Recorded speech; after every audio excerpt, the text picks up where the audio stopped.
As always, this detailed review is brought to you by BrainyBuyer.com. Shop smarter, be a brainy buyer. Hey, I'm looking at these two portable propane grills, the Bighorn Outdoors and the Lifemaster. What do you think? Oh yeah, I've seen those. Both are stainless steel and tabletop, right? Exactly. The Bighorn boasts a crazy 1,500 degrees Fahrenheit infrared burner, pushing out 19,000 BTUs. It's all about that high heat searing. Wow, that's intense.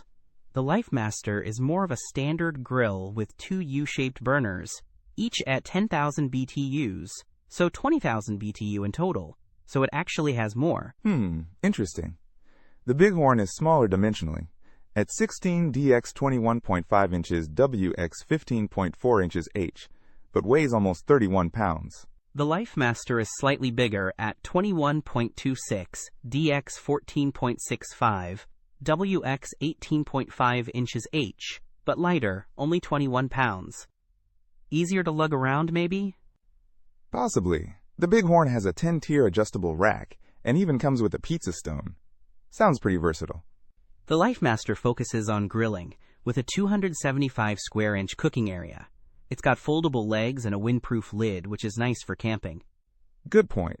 The Bighorn seems geared towards searing steaks and high-heat cooking, while the Lifemaster looks more like a general-purpose portable grill. Yeah, and the Bighorn is currently available on Amazon, but the Lifemaster says it's currently unavailable.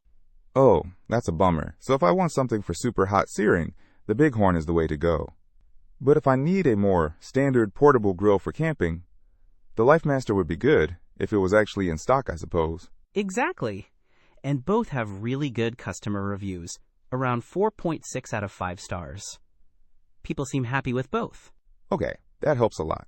It really comes down to what kind of cooking I plan on doing. Thanks. No problem. Glad I could help. Happy grilling. Don't miss out on our next in-depth review to help you make smarter purchasing decisions. Hit that subscribe button and the notification bell so you're always in the know.